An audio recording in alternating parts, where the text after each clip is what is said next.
tenemos la oponibilidad, la publicidad y la registración. ¿Qué quiere decir? Que son oponibles a terceros. Es decir, que mi derecho real yo lo puedo oponer a terceros. ¿Bien? Y la publicidad y la oponibilidad van de la mano. ¿Y qué es esto de la publicidad? Y bueno, esa inscripción en el registro inmobiliario es la que le da la publicidad. Esa registración es lo que le da la publicidad. Entonces, cuando yo voy a comprar una propiedad, lo primero que voy a hacer es ir a pedir un informe del registro inmobiliario y verificar primero si esa persona que me está vendiendo la propiedad tiene facultades para venderla. Es decir, si él es el propietario de esa cosa que me quiere vender. Y es sencillo porque yo voy al registro inmobiliario, verifico la minuta registral y ahí me va a aparecer que el propietario es XX y resulta que el vendedor es II. No tiene nada que ver una persona con la otra. Entonces, miren qué importante que es la registración, y la registración es lo que le da la publicidad, lo hace público. Y esa publicidad es la que lo hace oponible a terceros. ¿Bien? Bueno, acá está de nuevo el folio. Este es el folio limpito. Y ya, bueno, ya hemos analizado cuáles son en qué consiste ese folio y para qué nos sirve a nosotros como profesionales. La verificación previa que vamos a tener que hacer de esas titularidades. Bueno, y los derechos reales se clasifican sobre la cosa propia, sobre la cosa ajena y los derechos reales de garantía. Sobre la cosa propia, los derechos reales son, y estos son los que están en el Código Civil y Comercial. Recuerden que hablábamos que son el número clausus. Son el condominio, la propiedad horizontal, los conjuntos inmobiliarios, el tiempo compartido, el cementerio privado y el derecho de superficie. Es decir, que acá nos podría aparecer dominio, condominio, una propiedad horizontal, es decir, un consorcio, un conjunto inmobiliario, el tiempo compartido, un cementerio privado o un derecho de superficie. ¿Qué es el dominio? El dominio es el derecho real más amplio y más perfecto. El dominio es el que otorga, en realidad es el que otorga todas las facultades de usar, gozar y disponer. Y es el derecho es el derecho que una persona ejerce sobre una cosa. ¿Bien? Y la persona esa tiene el derecho de usar, gozar y disponer material y jurídicamente de la cosa. Obviamente, dentro de los límites que están previstos en la ley. ¿Qué es el condominio? A diferencia del dominio, acá se caracteriza porque hay dos o más personas que tienen derechos sobre la misma cosa.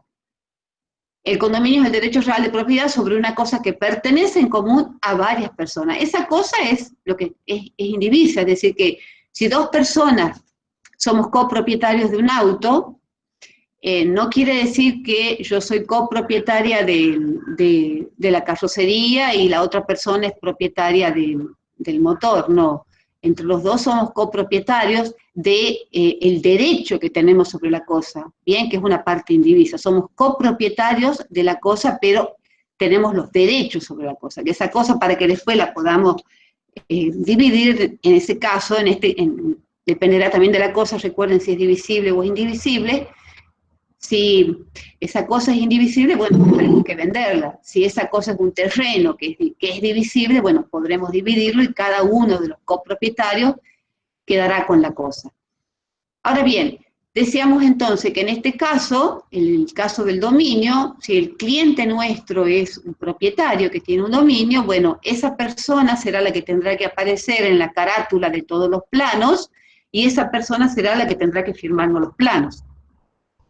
Si nuestro propietario es un condominio, si son copropietarios, entonces tendrán que aparecer las dos personas o las tres personas, no sé cuántos serán los copropietarios, tendrán que aparecer y aparecerán en las carátulas, aparecerán en la orden de trabajo que vamos a firmar, y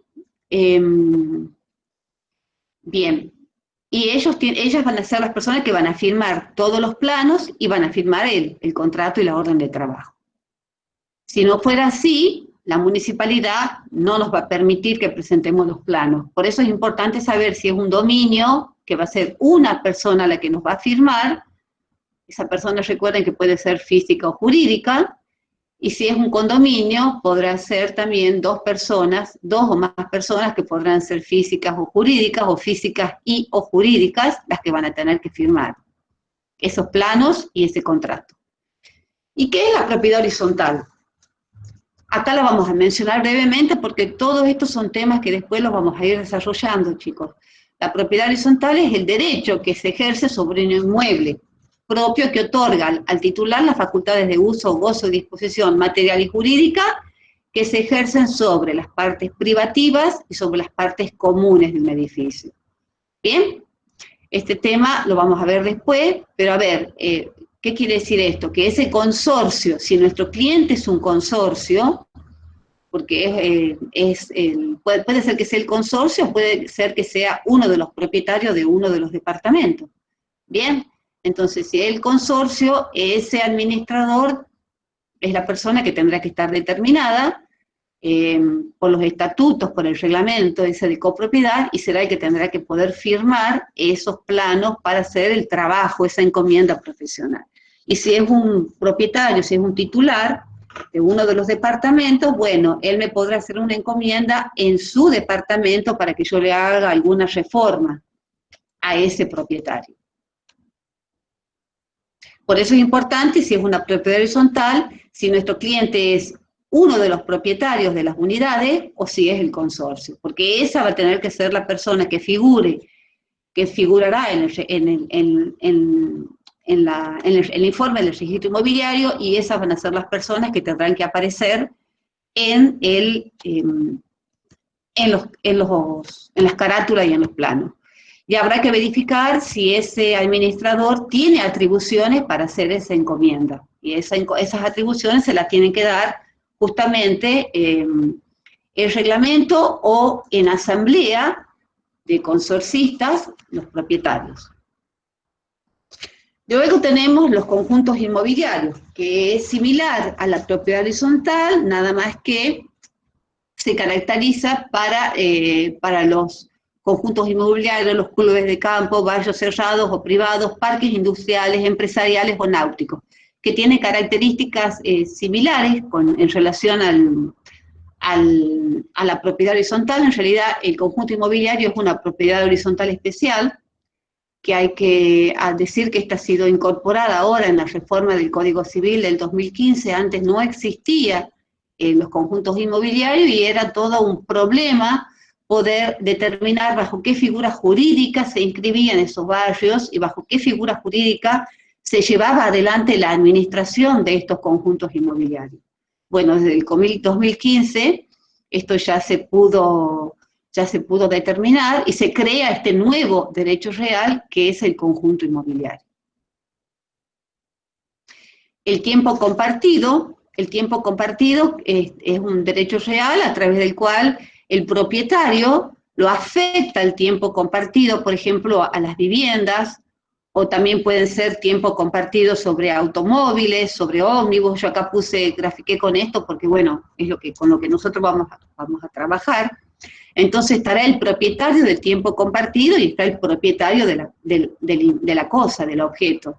Bueno, acá el que puede hacernos una encomienda solamente es el propietario del objeto, no el propietario del tiempo compartido. Bien, y si este tiempo compartido fuese un tiempo que va a ser, qué sé yo, un tiempo compartido de un año, con un tiempo importante, bueno, en ese caso, si surgen inconvenientes y hay que hacerle algún tipo de arreglo a esa propiedad, bueno, toda intervención que se haga tendrá que ser con la autorización del propietario del objeto y no el propietario del tiempo compartido. Los cementerios privados, también este es un nuevo derecho real. El tiempo compartido es otro derecho real que se incorporó ahora en el año 2015 con la reforma del Código Civil y Comercial. Luego tenemos los conjuntos inmobiliarios, esto ya lo hemos visto, el cementerio privado, que son las parcelas que se afectan para la inhumación de los restos humanos. Bueno, en este caso el cementerio es una figura, una persona jurídica, y como tal será el administrador de esa persona jurídica el que tendrá que hacernos la encomienda profesional si es que quieren hacer algún tipo de obra, o algunos quieren hacer algún tipo de encomienda en ese cementerio privado. Luego tenemos el derecho de superficie, que es un derecho que también ha sido incorporado, también ya lo vamos a ver en clases posteriores con detenimiento. Miren ustedes, acá que dice, vendo espacio aéreo.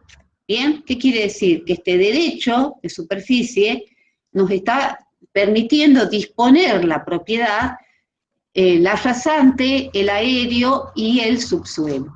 Es interesante porque, ya lo vamos a analizar, dice es un derecho real temporario que se constituye sobre un inmueble ajeno, que otorga a su titular la facultad de uso, goce y disposición. Miren qué amplio es como un dominio, nada más que la limitación que tiene es el tiempo. Y que tiene la disposición material y jurídica del derecho de plantar, forestar o construir. Bueno, lo vamos a ver después. Acá hay dos tipos de propietarios, el propietario del terreno y el propietario superficiario.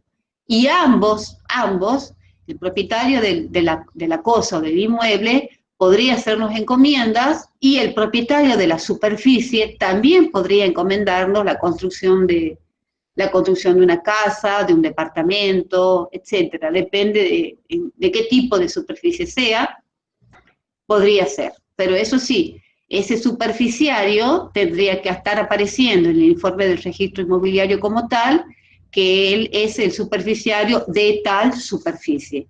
Y sobre esa superficie vamos a trabajar y vamos a hacer nuestra encomienda. Adriana, te hago una consulta. Sí. Sobre la propiedad horizontal, el PH.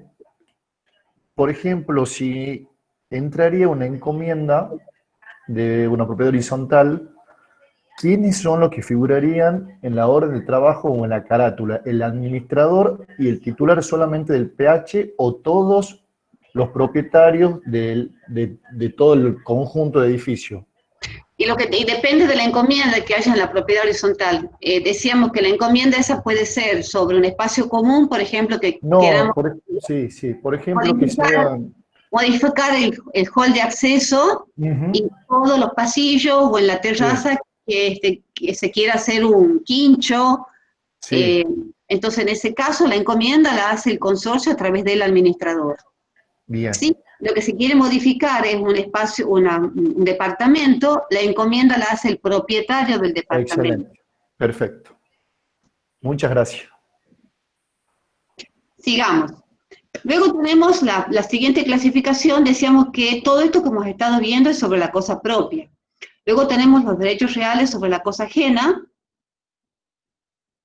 Que tenemos el usufructo, el uso, la habitación y la servidumbre. Acá hay un error, ¿no? Porque este derecho de superficie en realidad es un derecho real que se ejerce sobre la cosa ajena. Bien, o sea que acá debería aparecer el derecho real sobre la cosa ajena, porque yo voy a ser propietario superficiario de algo que no es mío, que es de otro. Bien, ya lo voy a corregir a esto. Ya cuando lo suba al aula, lo voy a poner acá al derecho de superficie, porque es un derecho real que se ejerce sobre la cosa ajena. ¿Y qué tenemos acá? El usufructo, el uso, la habitación y la servidumbre. Bien, estos son los derechos reales, son derechos reales antiguos, ya estaban en el Código Civil y Comercial, o sea que ya son derechos reales que datan desde la época de Vélez Sarsfield, cuando se redactó el Código Civil, el original, en el año 1860. Entonces tenemos, ¿qué es el usufructo? El usufructo es el derecho real de usar, gozar y disponer jurídicamente de un bien ajeno, ¿bien? Sin alterar su sustancia. Y solo están legitimados, dice, para constituir el usufructo, el dueño, el titular de un derecho, ya sea que tenga un dominio, que tenga un condominio, que tenga una propiedad horizontal o que sea un superficiario. ¿Bien? Entonces, solamente pueden establecer derechos reales sobre las cosas estas personas, los que tienen el dominio, los comuneros, o sea, los que tienen un condominio, los que tienen la propiedad horizontal y los que tienen el propietario superficial. Estas personas no pueden hacer modificaciones en la cosa, y para que se hagan modificaciones en las cosas solamente tiene que ser el propietario y tener autorización del propietario. Después tenemos el uso, que bueno, el usufructo es un derecho real bastante amplio, ¿no? Porque podemos usar, gozar y disponer jurídicamente de un bien, pero no podemos disponer materialmente de ese bien, es decir, que yo no puedo, como les decía recién, ni construir, ni modificar, ni alterar su sustancia. El uso, dice, es el derecho real, que consiste en usar y gozar una cosa ajena o su parte indivisa, con los límites que se establecen. Es decir, que si yo tengo el derecho real de uso, quiere decir que solamente lo tengo para ese uso. Es decir, que si yo tengo un derecho real de uso para poner mi estudio de arquitectura, ese es el uso que le tengo que dar a ese objeto. Bien, para que funcione mi estudio de arquitectura. No es para que yo le cambie el destino y haga de estudio de arquitectura de día y de noche un boliche, un pub, una cervecería. No, no. Está determinado para ese uso específico. ¿Bien? Y la habitación es el derecho real también que se ejerce específicamente para que yo habite en ese objeto, en ese bien. Y la servidumbre. La servidumbre es un derecho real que se establece entre dos inmuebles y que le concede al titular del inmueble dominante determinada utilidad sobre el inmueble sirviente ajeno. Es decir, que acá se caracteriza la servidumbre porque hay un terreno que es el dominante y un terreno que es el sirviente. ¿Qué quiere decir esto? Que hay un terreno que es el dominante, que tiene algún tipo de enclavamiento, un enclavamiento físico, un enclavamiento económico, y que por algún motivo necesita que el otro terreno le permita que él pueda servirse de ese terreno. ¿Bien?